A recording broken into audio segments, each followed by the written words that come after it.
السلام عليكم ورحمة الله وبركاته. إن الحمد لله نحمده ونستعينه ونستغفره ونعوذ بالله من شرور أنفسنا وسيئات أعمالنا.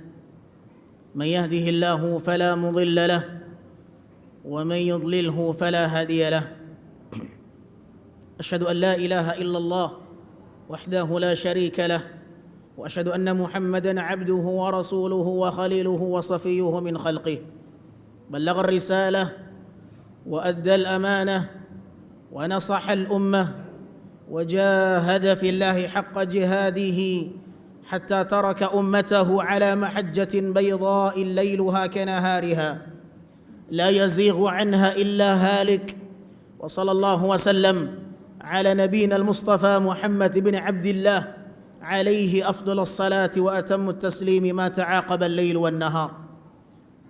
يقول سبحانه وتعالى في القرآن الكريم: يا أيها الذين آمنوا اتقوا الله حق تقاته ولا تموتن إلا وأنتم مسلمون. وقال: يا أيها الذين آمنوا اتقوا الله وقولوا قولا سديدا يصلح لكم أعمالكم ويغفر لكم ذنوبكم ومن يطع الله ورسوله فقد فاز فوزا عظيما. فإن أصدق الحديث كلام الله وخير الهدي هدي محمد صلى الله عليه وسلم وشر الأمور محدثاتها فإن كل محدثة في الدين بدعة وكل بدعة ضلالة وكل ضلالة في النار. Kaum muslimin hadirin sidang salat Jumat yang semoga senantiasa dirahmati Allah.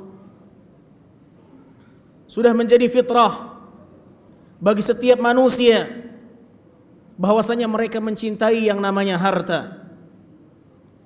Dan Islam tidak pernah mencela harta. Islam tidak pernah memandang jelek kepada siapapun yang mencari harta. Karena Islam menganggap bahwasanya harta termasuk di antara nikmat dan anugerah yang Allah berikan. Bahkan Al-Quran telah menggariskan di dalamnya sebuah ketetapan bahwa harta termasuk di antara kebaikan yang Allah berikan. Allah Subhanahu wa taala berfirman: "Wa innahu lihubbil khairi lasyadid." Sesungguhnya manusia sangat berlebih-lebihan di dalam kebaikan, kecintaan mereka kepadanya. Di situ Allah Subhanahu wa taala menyebutkan dengan hubbil khair, mencintai kebaikan. Dan yang dimaksudkan dengan kebaikan dalam ayat ini seperti yang ditegaskan oleh para ulama ahli tafsir, innahul mal. Sesungguhnya yang dimaksudkan dengan kebaikan dalam ayat ini adalah harta.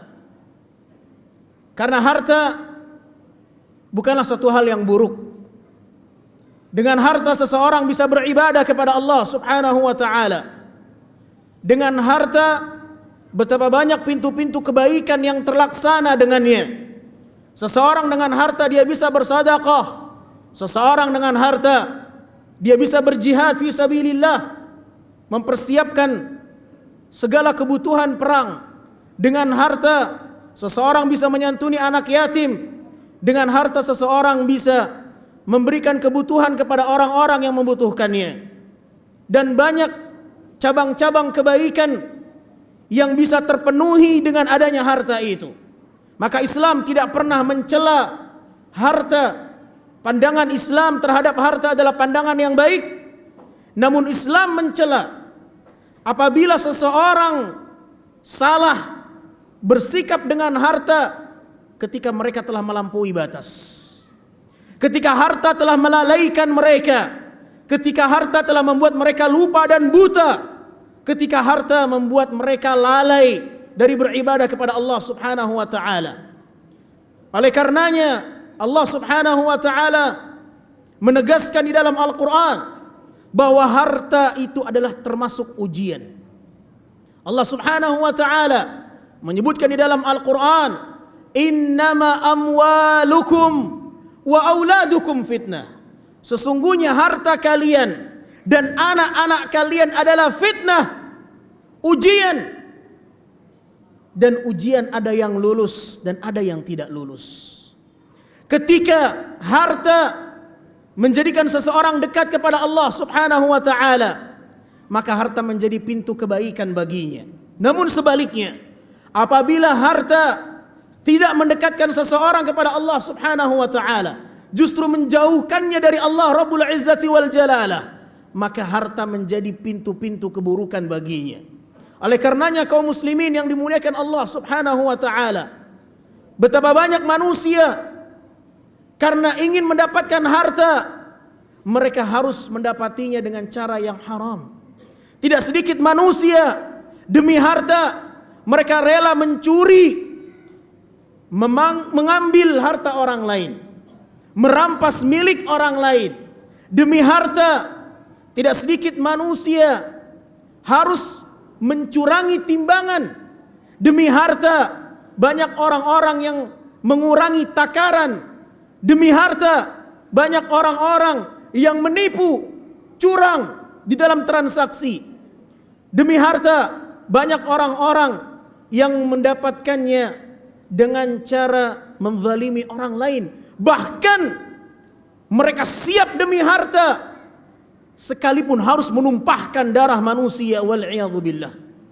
Sehingga harta menjadi Tuhan-Tuhan mereka, menjadi berhala-berhala mereka. Mereka siap demi harta melakukan apapun, sekalipun mereka harus menempuh jalan yang haram, sekalipun kezaliman yang menjadi tuntutannya. Oleh karenanya Al-Imam Al-Hasan Al-Basri rahimahullah, salah seorang ulama tabi'in, mengatakan, likulli ummatin asnam ya'budunaha wa asnamu hadhil ummatil mal. Al-Imam Al-Hasan Al-Basri mengatakan, setiap umat memiliki berhala-berhalanya yang mereka sembah. Setiap umat memiliki berhala-berhala yang mereka sembah. Dan berhalanya umat ini adalah harta. Berhalanya umat ini adalah harta. Karena demi harta mereka siap memperjuangkan apapun, sekalipun mereka harus berhadapan dengan kemurkaan Allah Subhanahu wa taala. Saudaraku kaum muslimin yang dimuliakan Allah, jangan tertipu dengan harta. Jangan tertipu dengan harta. Karena harta yang secara fitrah Allah tetapkan sebagai satu nikmat dan anugerah, akan tetapi jikalau harta itu membuat seseorang melakukan satu kezaliman untuk mendapatkannya, maka itu adalah jurang kebinasaan baginya. Nabi sallallahu alaihi wasallam telah menggariskan di dalam hadis yang dikeluarkan oleh Imam Al-Bukhari. Di dalam hadis yang sahih, Nabi sallallahu alaihi wasallam menyebutkan 1400 tahun yang lalu. Nabi alaihi salatu wasallam mengatakan, la ya'tiyanna 'ala an-nasi zamanun la yubalil mar'u bima akhadha al-mal amin halalin amin haramin. Kata Nabi sallallahu alaihi wasallam, akan datang suatu masa di mana manusia tidak lagi memperdulikan hasil pendapatannya, tidak lagi memperdulikan apakah ini hasil yang halal atau yang haram. Nabi alaihi salatu wassalam telah menyebutkan 1400 tahun yang lalu sebagai satu peringatan yang akan terjadi. Akan datang suatu masa, akan datang suatu zaman di mana manusia tidak lagi memperdulikan penghasilannya, tidak lagi memperdulikan pendapatannya. Apakah mereka mendapatkan dari hasil yang halal ataukah dari hasil yang haram? Saudaraku yang dimuliakan Allah Subhanahu wa taala, ingat, ketika harta membutakan kita, maka kita akan lupa tujuan hidup kita yang sesungguhnya. Tujuan kita hidup hanya untuk beribadah kepada Allah Azza wa Jalla. Bagaimana ibadah menjadi satu misi dalam kehidupan kita. Namun betapa banyak orang-orang yang dibutakan, mereka dilupakan dari misi mereka diciptakan oleh Allah Subhanahu wa taala, sehingga mereka tidak lagi memperdulikan ini ibadah atau bukan ibadah. Yang penting harta, harta, harta, dan tidak akan ada yang membuatnya berhenti meraih harta. Dia akan selalu menjadi obsesi kehidupannya adalah harta. Tidak akan ada yang bisa membuat dia berhenti untuk mencari harta. kecuali apabila mulutnya telah terpenuhi dengan tanah. Nabi sallallahu alaihi wasallam mengatakan, menyebutkan di dalam sebuah hadis, "Lau anna libni Adam wadiyan min dhahab latamanna wa labtagha thaniyan wa la yamla famahu illa turab." Kalau sekiranya anak Adam diberikan satu anugerah berupa lembah yang berisi emas, niscaya mereka akan mengharapkan lembah emas yang kedua.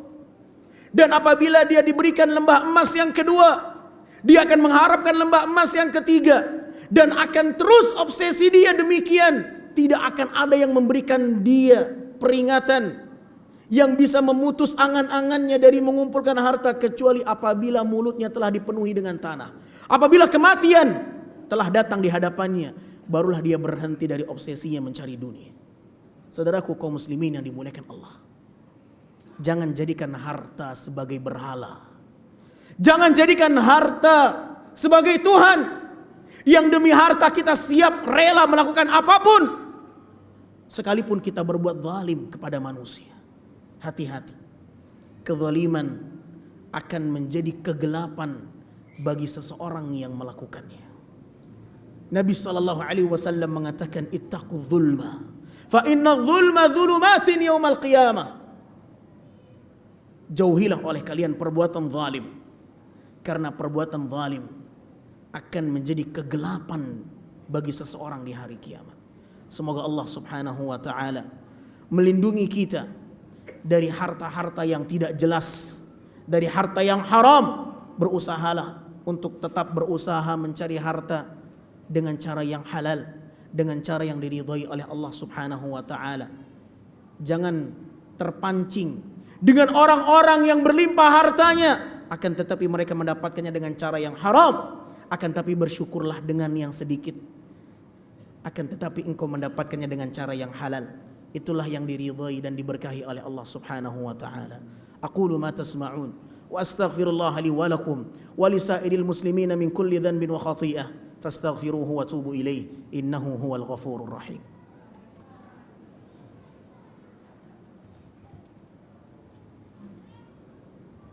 Alhamdulillah al-mun'im ala khalqihi al-mutafaddil bi ihsanihi wa karamihi wa huwa alladhi khalaqana wa awjadana wa razaqana wa ahyana wa amatana wa ilayhi an-nusyur.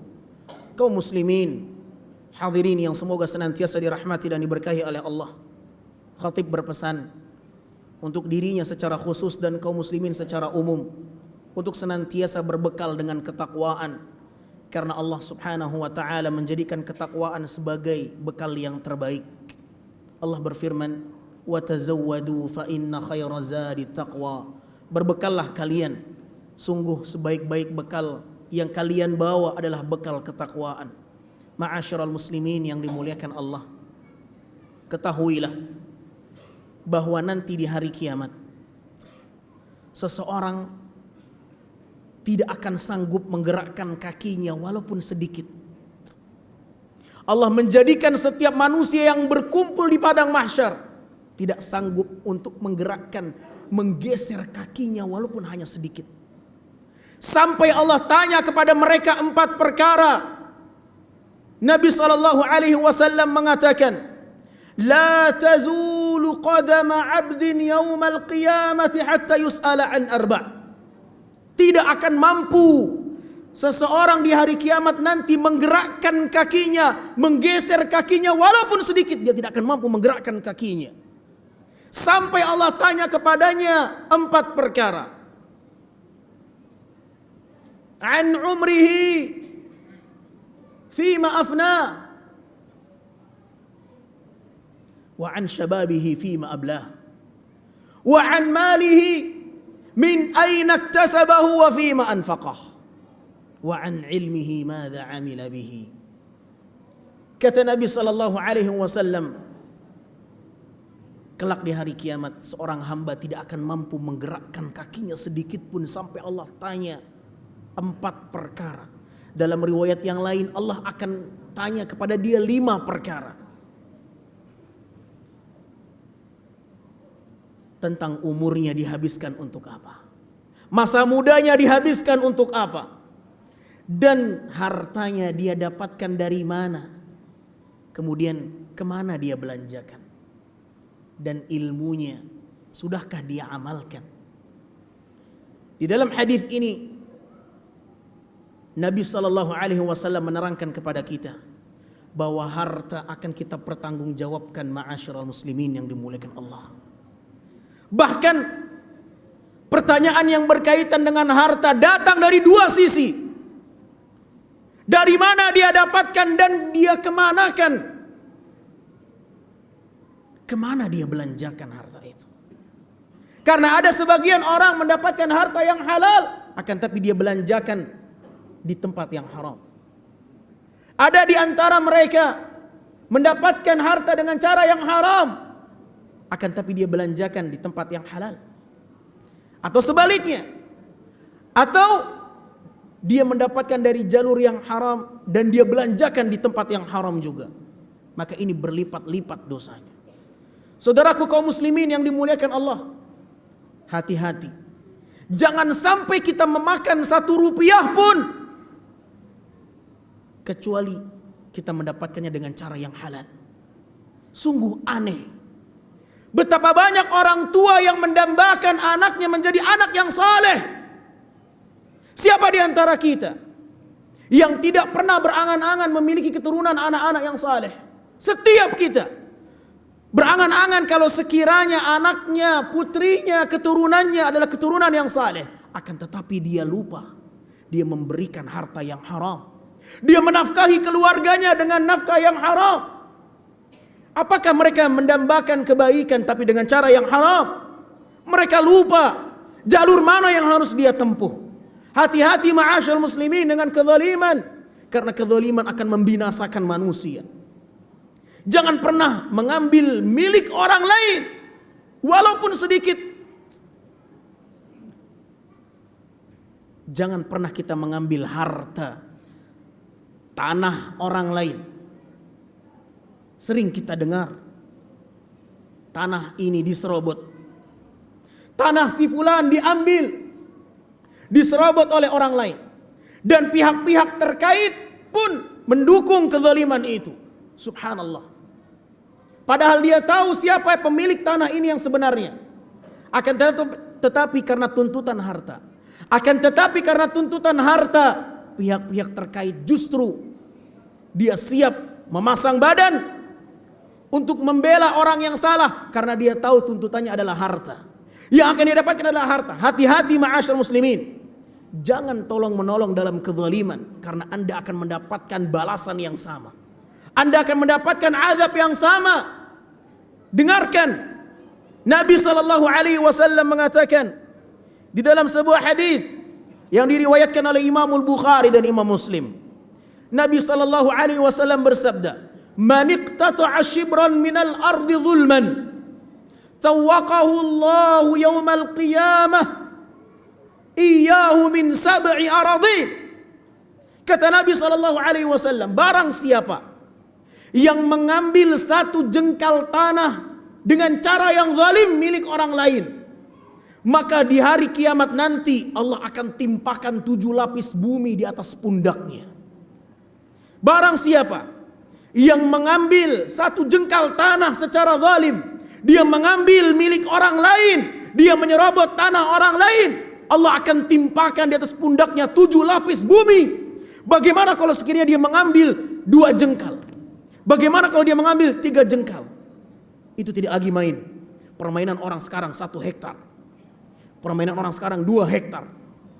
Maka ingat, 1 jengkal saja mereka diancam akan memikul 7 lapis bumi ke dalam. Bagaimana dengan mereka yang mengambil 1 meter?